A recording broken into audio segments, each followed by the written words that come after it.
One of the things that I really appreciate about the new way that we perceive things and we investigate things is through experience. And you're a deep thinker, and also you're very much a guy that's in his body, very much a guy who lives life fully.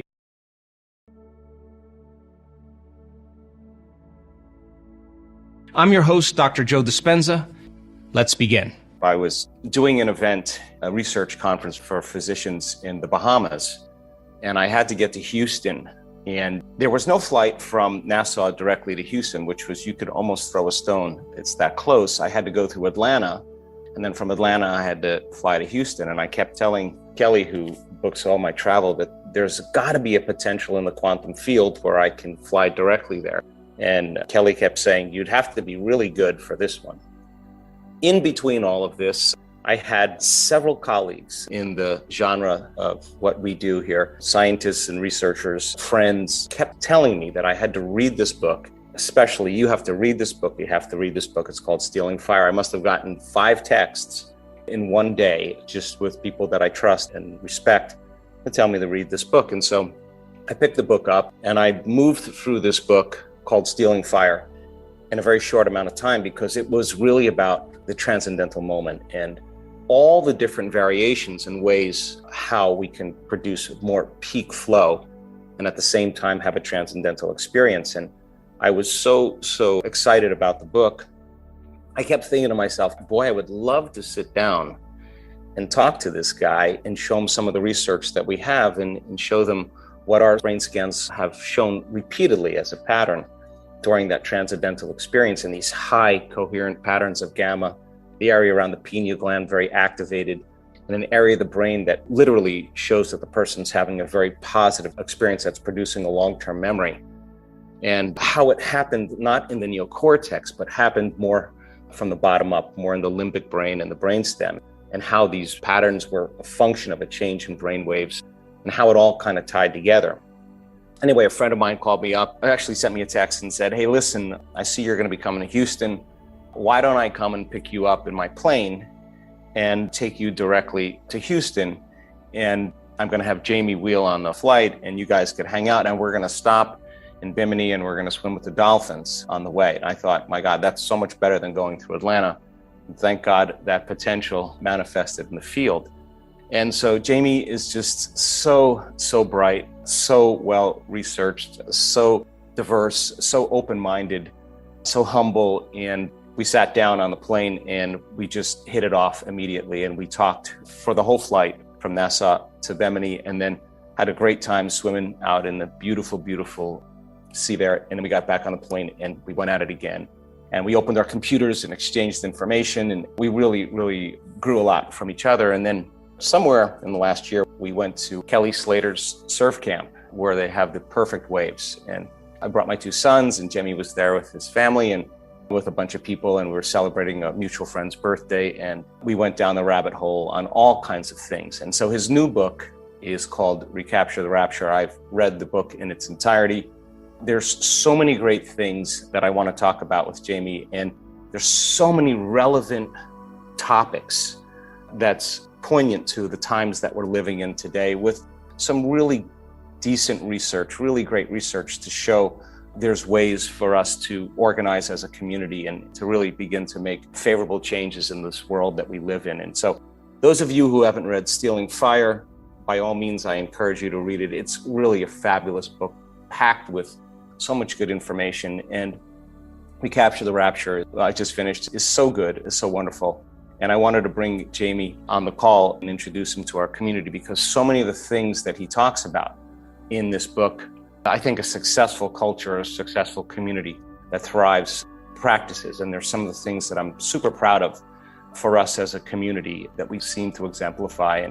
And so I just wanted to take a moment and introduce you to Jamie Wheal, my dear friend. Jamie, thank you so much for joining us on this program. Oh, thanks so much, Joe. And I did not know the beginnings of the story of Bimini, that you were so betwixt and between. So that makes the resolution of it and our first meeting all the sweeter, as well as getting to drink beautifully amazing bottles of wine that you then explain the entire nitric oxide benefit to at 35,000 feet. So that was an all-time great first meeting. Yeah, and the book, Recapture the Rapture, I love the whole concept of nitric oxide and some of the effects in nitrous oxide as well, which is a sister molecule. It seems to have on the blood-brain barrier and transcendental moments as well. So I want to start off by just giving you an opportunity. We just had a few moments of discussion before we started.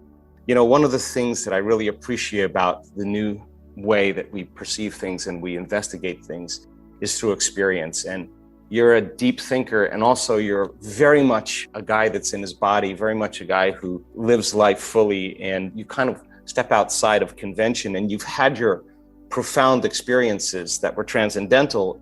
And then similar to me, and we've had this conversation, we look for the science to be able to make it in a reductionistic way, to put the pieces together to make sense for people, not only just to accept it, but also entertain the possibility that it could happen to them as well. And we share that common interest. And because of your own willingness to be a pioneer and experience other realms, you've done such a great job. So I just wanted you to just kind of give an overview of why you decided to write the book, and especially during these times. And I want to give you an opportunity to kind of tease that out for our audience.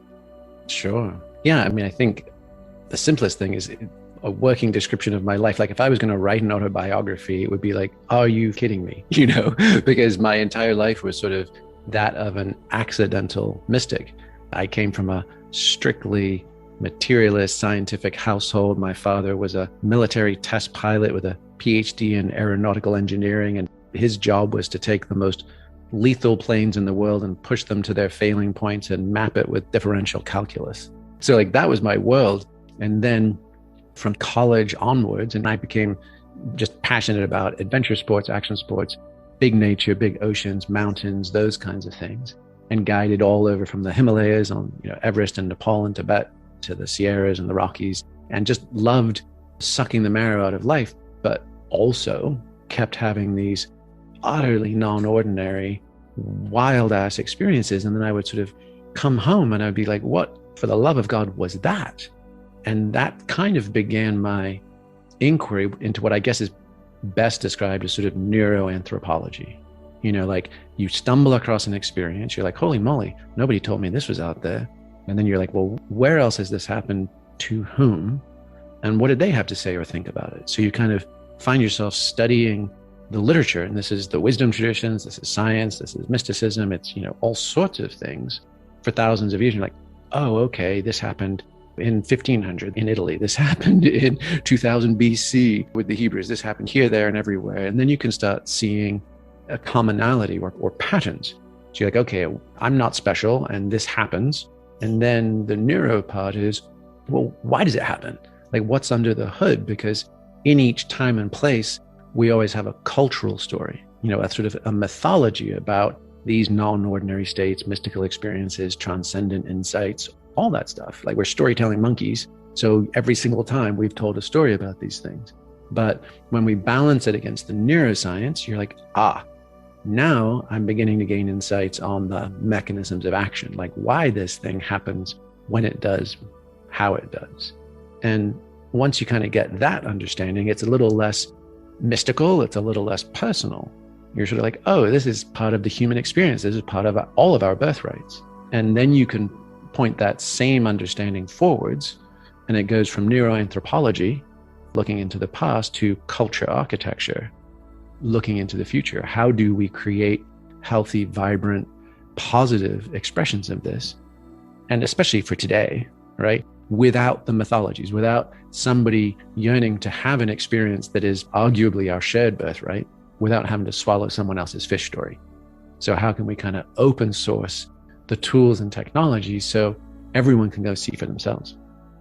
Yeah, and you do such a great job. I love in the book, you talk about three important meanings. We call it meaning 3.0 of the flywheel. You talk about ecstasis, catharsis, and communis. It's so brilliant because I think that's the fundamental formula for a culture that thrives. So can you talk a little bit about that for our audience? Sure. And actually, in writing Stealing Fire 4 years ago, it was predominantly a story about the hidden or recently rediscovered power of having peak states. But then I noticed that in the book, I was like, but every argument I made is why this was worthwhile. why we ought to consider it, even though it's been controversial and filled with taboos, was almost exclusively because it either helps us heal and mend, or it helps us bond, connect, and cooperate. So I realized, actually, it's not just pointing out the value of climbing to the mountain top, it's the base of that peak as well. And one side is catharsis, the deep healing and integration. And the other side is communitas, or that profound sense of connectedness. And it could just be to a spouse, partner, or lover.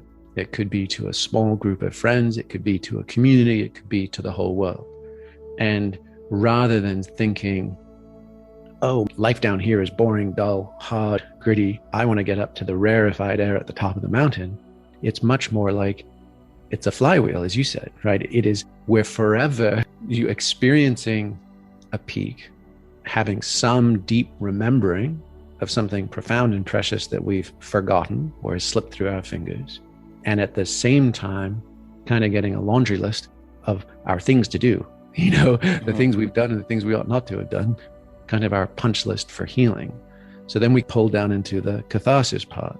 And if you do those two things, we tend not to do them in closets, in isolation. We tend to do them connected to others, and that creates profound deepening of our connections to each other. And it sort of just feels like that's the engine of our life. It's not to bypass this mortal coil. It's not to escape the hard things we all must face. It's not to duck or dodge the tragedies. It's just to say, hey, we get knocked down, but we get back up again, and we do it, and we're walking each other home. And if we can center ourselves in the middle of that and just embrace the whole beautiful, tragic, magic, comic human experience, that to me feels like a trustworthy place to stand, versus selling ourselves or each other on some ridiculously optimistic, happily ever after, where none of the hard things are required. It feels like we want to be a little bit like sort of love warriors, where we know what's expected of us, but we have the courage to play the part that's ours. The first part of your book, you go through such extensive measures to be able to show people that we're living in unprecedented times here, where there's so much challenge, there's so much adversity, there's so much conflict, there's so much information, that something new has to develop. And it seems like, on some level, the listening for this during this particular time is at its height. And do you feel like, from a global standpoint, that people are making those changes and are they more open to it than they were even 10 years ago? It just seems like such an interesting time to bring this book forward.